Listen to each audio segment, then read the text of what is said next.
But it's not the idols that are dangerous. It's the people that are committed to those idols that are dangerous. And the followers, they're not so scared of the idols, they're more scared of the mob that will come after them if they abandon the idols. The mountain underneath this is every time we turn towards the Qibla, we are smashing idols. Every time we turn towards the Qibla, we are breaking the status quo for the sake of the truth. We are challenging falsehood. And those idols, we're not breaking idols of wood and stone and marble. We're breaking the idols of people's perception, social pressure. And the way Allah chooses to capture moments is so unique in the Quran. Of all the things Allah could have captured, Allah captures the face of the Prophet sallallahu alaihi wasallam turning towards the sky. He says, قَدْ نَرَى تَقَلُّبَ وَجِهِكَ فِي السَّمَاءِ. We saw, we certainly see your face turning towards the sky. فَلَنُوَلِّيَنَّكَ قِبْلَةً تَرْضَاهَا. So, we're changing the direction of prayer in order to make you pleased. This seems like a contradiction. All this time in the surah, Allah is building the narrative for why the Kaaba is the direction of prayer. It's the legacy of Ibrahim alayhi salam. It's the foundation that was built. وَإِذْ يَرْفَعُ إِبْرَاهِيمُ الْقَوَائِدَ مِنَ الْبَيْتِ وَإِسْمَاعِيلُ رَبَّنَا تَقَبَّلْ مِنَّا إِنَّكَ أَنْتَ السَّمِيعُ الْعَلِيمُ. Allah is now, and when the direction of prayer changes, the Israelites are having a problem with it, but the foundation was Abrahamic. But now in this ayah, it seems like Allah is giving a completely different reason. He's saying, your face turns towards the sky, and in order to make you happy, I change the direction, I change the prayer direction towards something that will please you. Fal and nuwalliyannaka qiblatan tardaha. How do we reconcile these two apparently very different reasons?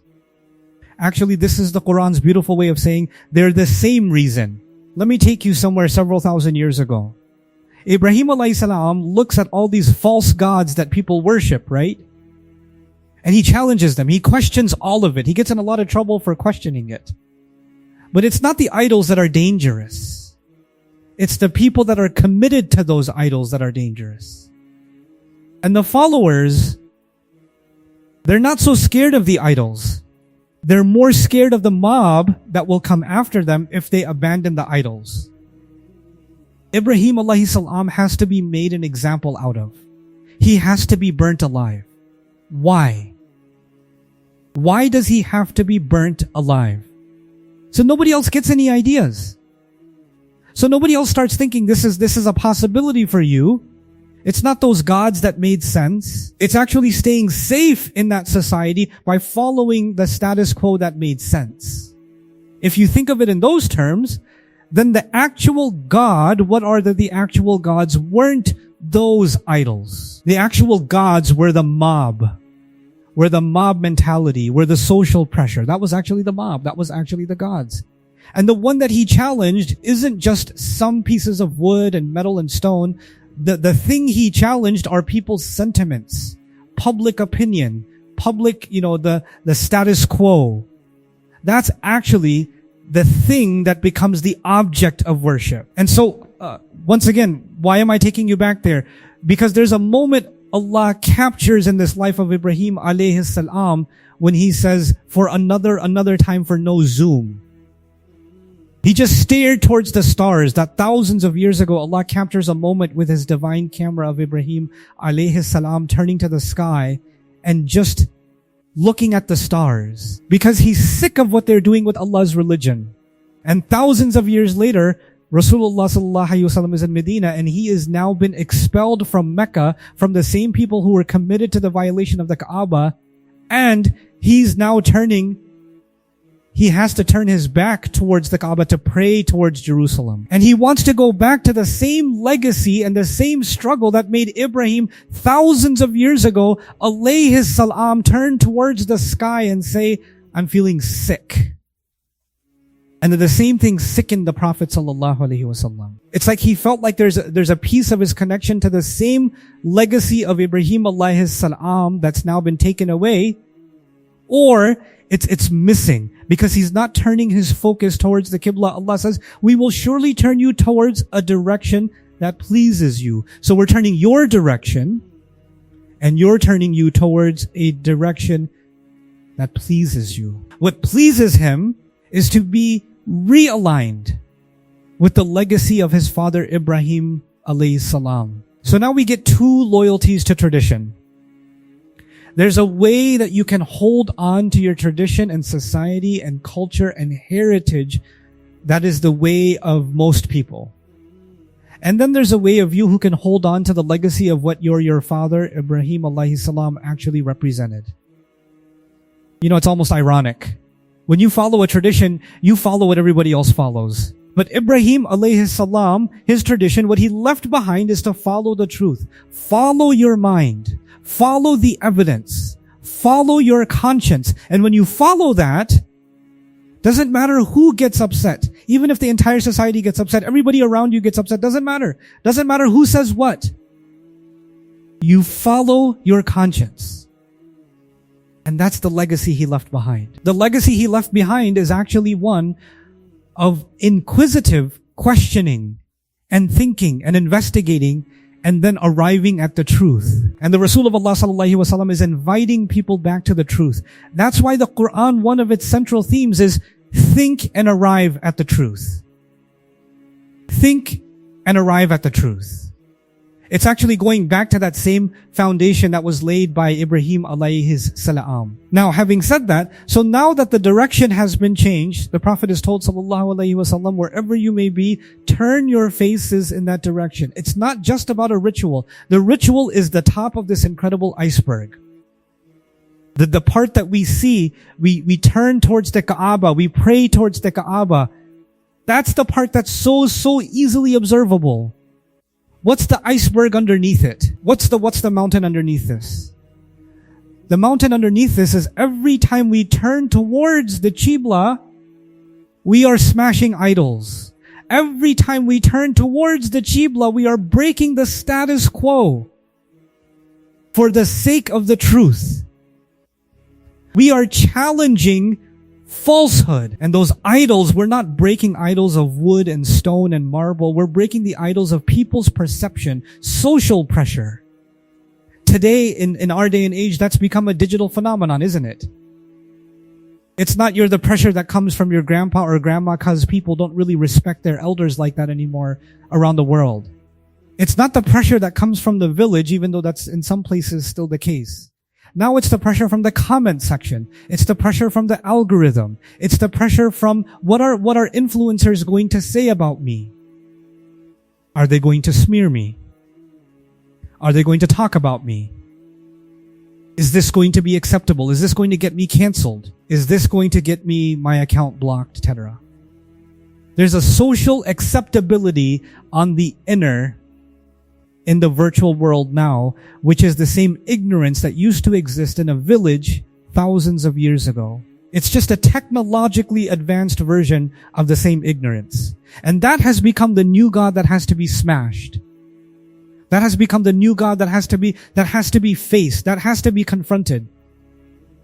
You know, and by the way, just like in the ancient times, those who controlled the idols controlled what you can and cannot say, what you can and cannot think. What do you think is happening with those who control the social media algorithms? The companies that are running these accounts, these billions of people that are interacting with each other and they're controlling the narrative. What do you think they're doing? They're doing exactly the same thing that they were trying to do in the village of Ibrahim Islam, or the people that were trying to do this with Islam at the in Mecca, the Quraysh. They were trying to control the narrative. They were trying to redirect people's attention in one way or the other.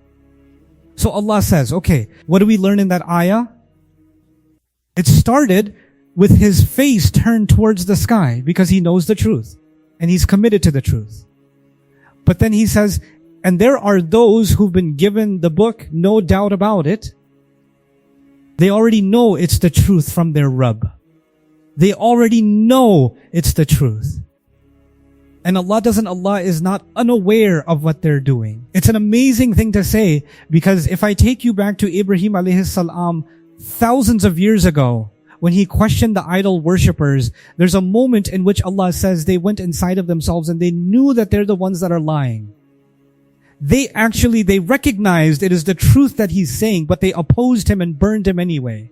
The worst opposition to Rasulullah alayhi salam in Medina were the tribes of the Israelites. And the Quran describes, knew the truth. The worst opposition to Ibrahim alayhi salam were the idol worshippers who Allah describes knew the truth. They were willing to burn him alive. And there are multiple attempts at the Prophet alayhi salam by these tribes. A handful of them accepted Islam, and the rest of them remained in animosity towards Rasulullah alayhi salam. And Allah, the Quran keeps on describing this is because they know the truth. Which brings us to our next and final really major conundrum. Why would someone know the truth and then oppose it? This is the actual battle. The battle for who's going to fight and stand by the truth and who's going to fight and stand by the clan, the group, the status quo. And you have to pick one side or the other. And so even now, after all these years, every time we turn towards the Qibla, I have to ask myself, and you have to ask myself, am I completely loyal and surrendering myself to the truth that Allah has revealed? Or am I surrendering myself to some kind of pressure that comes from people? Some kind of false God that has made its way, and even though the veneer, the appearance is that of religion, inside there's something else going on entirely. So Allah says they know it's already the truth. Some people ask, how can you know the truth and still not follow it? It's very easy. Because there's something more powerful than the truth that gives you comfort. That scares you. That has power over you. Something more than the truth has power over you. And so when you decide that Al-Haq has the ultimate power over you, the truth has the ultimate, it deserves the ultimate loyalty, that's when you are actually turning towards the Qibla. So when Rasul sallallahu alaihi wasallam turns his face towards the Qibla and Allah pleases him by changing that direction back, it was sending a shock-waving message throughout Medina, especially to the Israelite community. And through that message to all of us until Judgment Day, Allah did not give us the story of the Israelites so we can bash one genetic group of people. It's not the purpose. The reason He told us that story is because that tendency will always exist. That behavior will always exist. And we have to find that kind of behavior inside of ourselves, identify it, and then break it, like the idols Ibrahim alayhi salam broke. Assalamu alaikum wa rahmatullahi ta'ala wa barakatuh.